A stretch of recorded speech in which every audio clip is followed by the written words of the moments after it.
Hi everyone, welcome back to my channel. Today I'm going to be doing my June perfume tray, and I'm going to start with a quick recap of my perfume tray for the month of May.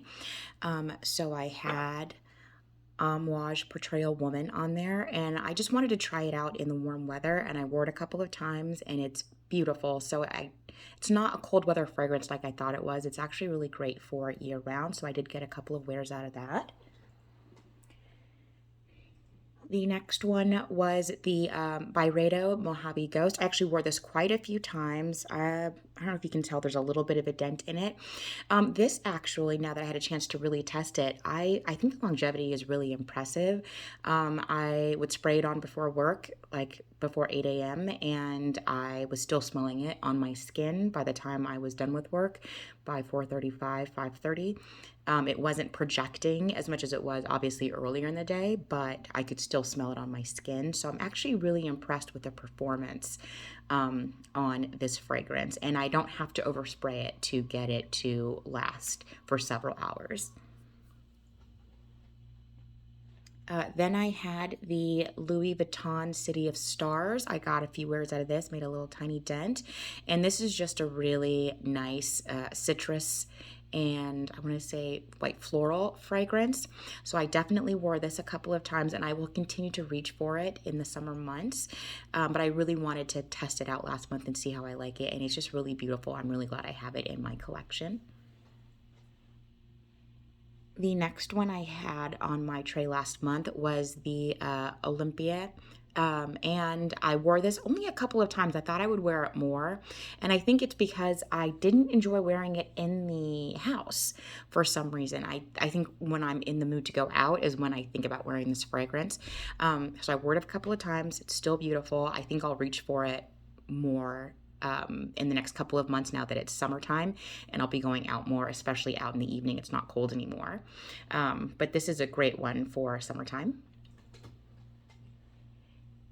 One of my most worn fragrances last month was the Armani Privé's Blue Turquoise. This is a really beautiful salty vanilla fragrance. And I wore this at least 4 times, I'm pretty sure. And I am going to continue reaching for it throughout the summer. This is actually, I think, is a year-round fragrance because I got it in the fall, winter of last year and wore it a lot then too. So, well, actually, no, I had a sample of it. I actually bought the bottle this month, had a sample last year, and this is a really beautiful fragrance for summer. Then I have the Giorgio Armani C Intense. I wore this a couple of times just when I was in the mood for it. I have a decent sized dent in this fragrance. It's one of my favorites. It's really beautiful. Not necessarily something I want to reach for in the heat, but every once in a while I'm still in the mood for it, so I might wear it when I'm going out in the evening. And my most worn perfume last month, actually, I did a video on when I got this, and you can see the dents that I already put in this, is the MFK Feminine Pluriel. I love this fragrance. I had to actually force myself to wear other perfumes on my tray. Yeah, I got a lot of wears out of this, and I'm sure I'll keep reaching for it. So far, it seems to be a really great signature scent that's good for year-round wear. Okay, so now let's talk about the perfumes that I'm going to be putting on my tray for the month of June. The first 4 I'm going to talk about, they're just going to be on my tray for the whole summer season. I will reach for them June, July, August, till it gets cool in September, until it just gets too cold to really have them perform as well as they're supposed to. So the first one is the Sol de Janeiro Brazilian Crush 40. This actually, I think, is a good year-round fragrance. It is kind of sweet and light enough to wear in the summertime, and it's also still kind of maybe musky and sultry enough to wear in the fall and winter. So this has black plum in it. It has, or not black plum, it has plum, black amber, has vanilla, woody notes, musk, jasmine. I just think this is a really beautiful body mist, and it's really affordable. You can pick it up directly from the site or from Sephora, especially when it's on sale. This is the big 8 fluid ounce bottle. I haven't worn it much since last summer, but I got this probably in June or July, and that's the dent I put in it. I was wearing it all the time. The next one is also from Sol de Janeiro. This is the smaller 3 fluid ounce bottle, but this is the Brazilian Crush 68. This is, it's hard to say which one is my favorite between the two. This one's definitely more tropical. It has dragon fruit. It has, or at least I think it has dragon fruit. Yeah, that's what it says on the dragon fruit. It has lychee, hibiscus, jasmine, C notes, vanilla, and musk. It's this beautiful, airy, sweet fragrance. I've heard people compare it to Baccarat Rouge 540. I do not think they smell the same at all.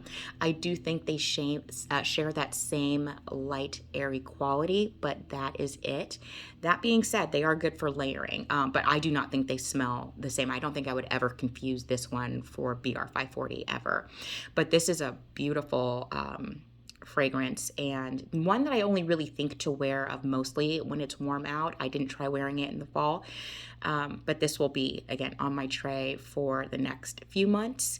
And I actually have a layering video that I'll put up either this month or next month for summer fragrances, and this will be in there as well.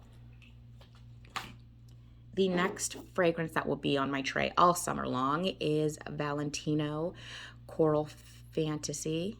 Yes, that's what it's called. So I've talked about this a lot. This is definitely one of my favorite fragrances. It's got this really beautiful, sweet, juicy, fruity opening. It has kiwi and orange, Brazilian orange in the top. And then there's, I believe, jasmine or rose in the mid, or both. Then there's musk and Texas cedar in the base, and this is just perfect for summertime. It's juicy, it's light, it's refreshing, it's citrusy, it's sweet, but it's not cloying. It handles the heat really well. People have complained about the longevity, and it's not the longest lasting perfume I have in my collection, but I don't mind respraying it. I bought this during, did I get it during a sale? I can't remember. But I do recommend getting it during a sale if you can, save even more money, and to me that makes it even more worth it. But I love this fragrance. I find it to be fun, flirty. That musk gives it a little bit of a sexy vibe when in the dry down. So I will definitely be reaching for this a lot. I got this. This was like, I got a deluxe bottle. Went through that and then got this late summer and put a big dent in it last year. So I'm sure I'll have another bigger dent in it after this summer is over. And the last one that will be a permanent on my summer tray is the Delina La Rose. This is a floral, fresh, aquatic, rosy, tropical fragrance. It also has lychee in it, obviously rose. It has pear, peony, watery notes, and in the base there is musk and woody notes. And this is, if you like Delina but you find it too hard to wear when it warms up, this is the perfect Delina to wear in spring and summer months. I think you actually can get away with it year round because it's still potent enough to cut through cooler weather. But this is just one of my favorite fragrances to reach for when it's hot outside, and I'm very excited to be reaching for it again. Again, this is the dent I put in it last summer, so I'm sure I'll do some more damage this summer. Okay, the next perfume that I will have on my June tray is Chanel Chance Eau Fraiche. This is a citrus, woody, aromatic fragrance. And it's I really love this. I've had it for a couple of years. I actually didn't wear it much at all last year. I'm not even sure I reached for it, but I get compliments whenever I wear it. This is also part of my Project Pan. Because I've had it for a couple of years, I do want to use it up. I don't want to give it a chance to go bad, especially being one of my favorite citrus fragrances in my collection. It has lemon, it has citron, it has pink pepper, jasmine, patchouli, white musk, vetiver. The lasting power, I think, for a citrus fragrance is decent. I don't mind respraying. I have the smaller 1.7 fluid ounce bottle, so I can throw it in my bag if I need to. But this is just a really nice, slightly elevated citrus fragrance. I think because it has that Chanel DNA, it smells a little fancier than some other ones. But this one I'll definitely be wearing all summer long.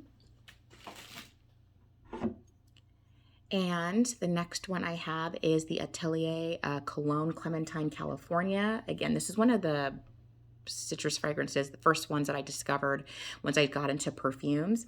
It has obviously clementine, it has mandarin orange, juniper berries, it has woody notes in the base.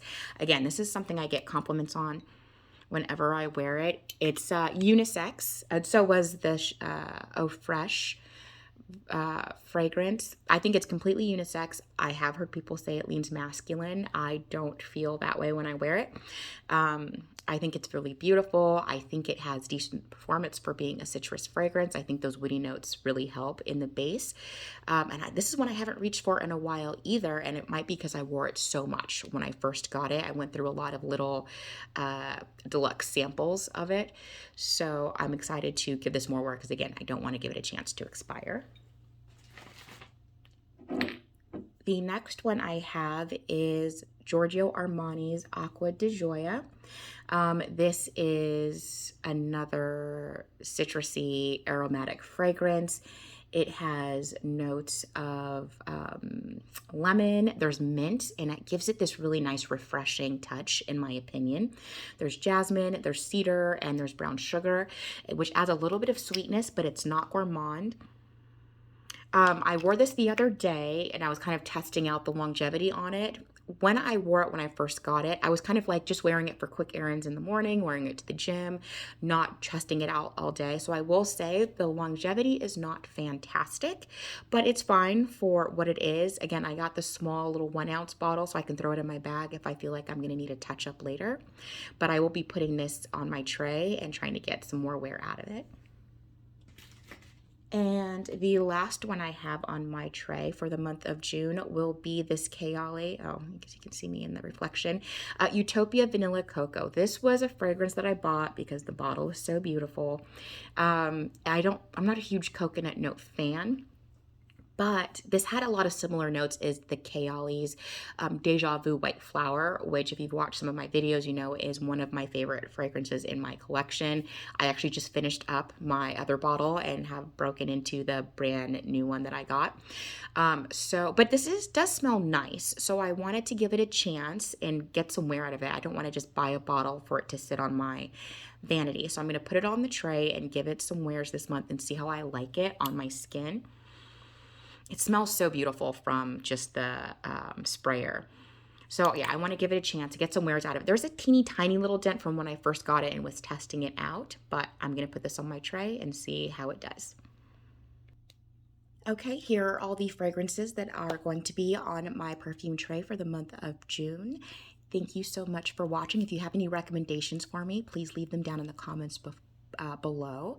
Other than that, that's all I have for you. I will talk to you in the next one. Thanks. Bye.